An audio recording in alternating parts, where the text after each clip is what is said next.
Croeso nôl I adran y ceffylau ar hyn o bryd I ni mwynhau yr adferch ar Ebolesi Blwydd Welsh gyda'r adran B ac wrth bod nhw yn cerdded o gwmpas, ti di nabod rhywun, ti di teithio yn ei gwmni fe? Fi sy'n ffodus iawn yn 2016 I fynd I Awstralia yn ffilmio cyfres ceffylau Cymru efo Joe Parry o Corwen a fi o'n I allan na'n dilyn fatha hanes ceffylau oedd wedi gwerthu allan na am 2 wsos.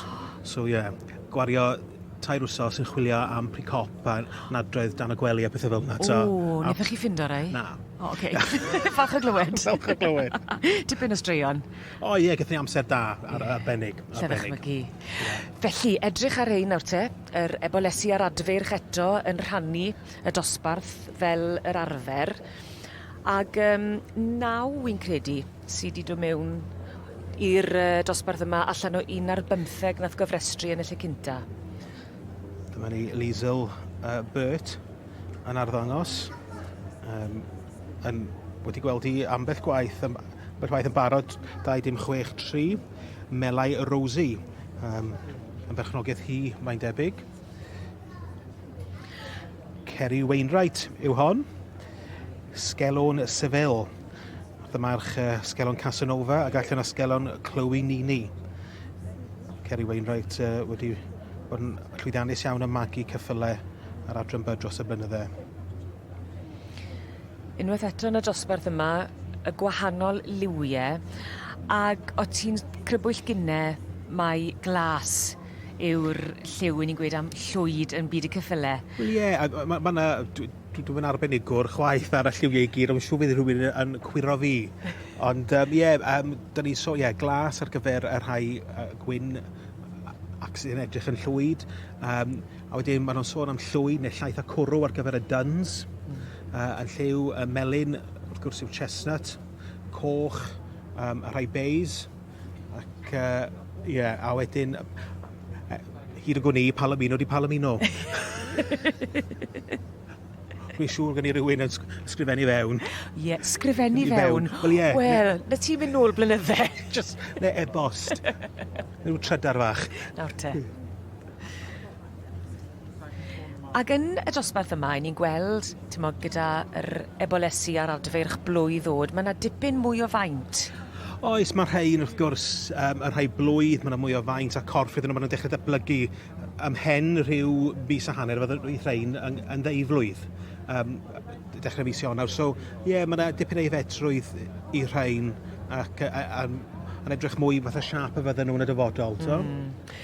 Kathleen Scott sydd yn beirniadu yr adran B yn y ffair eleni ac yn brofiadol iawn di bod yn, fi'n credu'n beirniadu dros 30 o flynydde.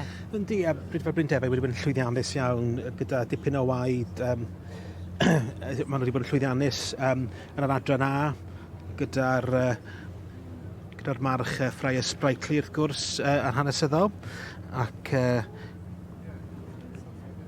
wedi magu ceffylau ar gyfer marchogaeth plant.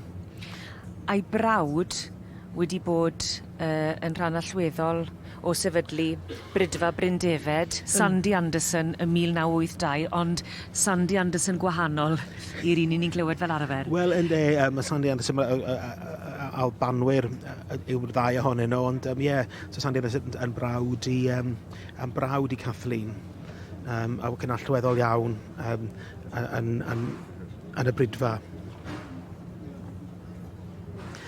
Waxwing Herald ac Ffrae Ysbraicli oedd y ceffylau sydd wedi dylanwadu fwyaf yn ôl y beirniad yn ei magu hi ac wedi bod yn llwyddiannus iawn. Fi oedd hi yn feirniadu yn sioe ceffyl y flwyddyn eleni nôl y mis Hydref y marchogaeth yr adran A a'r adran B a wedi cael hwyl dda arni hefyd sy'n ni'n dweud.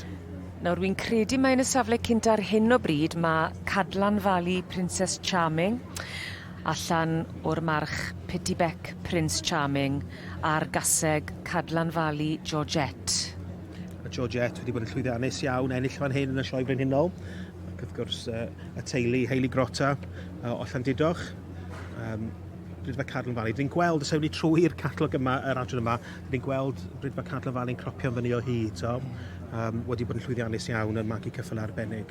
Ond gewn ni weld os mae yn y safle yma fydd pethau'n aros gyda y dosbarth i'r Ebolesi neu'r adferch Blwydd O'd gyda'r adran B. Ie, does na ddim, mae pawb yn reit dawel yma, ond i fod yn deg efo'r adran B, does na ddim lot o sŵn neu clapio. Yn gwahanol i'r cobi eto, mae yna sŵn o'r eisteddle neu mae yna rhyw bloedau, rhyw sgrechian i'r rhai sy'n symud yn dda. Mae bobl falle yr adran B bach mwy sedate. Ie. A di aros ar y blaen, mae Cadlan Valley Princess Charming. Wel, mae'r pedwar cyntaf wedi aros fel mae nhw yn ail, Sgelon Seville.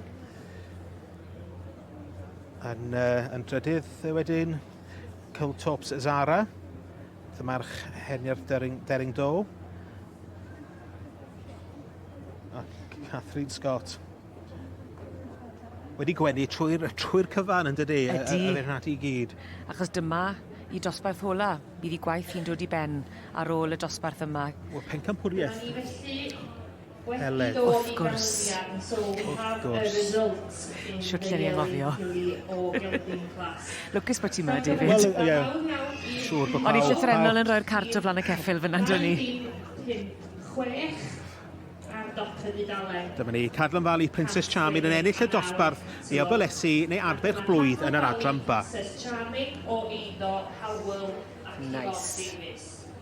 Many congratulations to the winner of the Yearling Filly or Gelding class, and this is number 2056. Cadlan Valley Princess. Well, Hayley, a great class to win. Yeah, definitely. Have you had this filly out much at all? No, once. She went to Coffee Bridge and she was champion there, but she's so big. It's just finding the right judges to suit her. Yeah. She's got a lot of potential and great scope, but she's from a family who've been really successful for you. Yeah. Her mum was supreme, her mum was, yeah. And her dad had a great ridden career, so hopefully she'll be a good ridden pony and then be a broodmare. Well, you've got the championship now, so the very best of luck. Thank you very much. Thank you.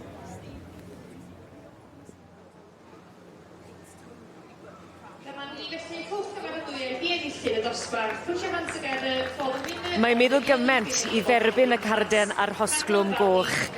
A'r wobr gynta yn mynd I Cadlan Valley Princess Charming yn eiddo I Hywel ag Yvonne Davies. Yn nosbarth, yr ebolion neu'r adferch Blwydd O'd ac yn cael ei dangos gan Hayley Grotta.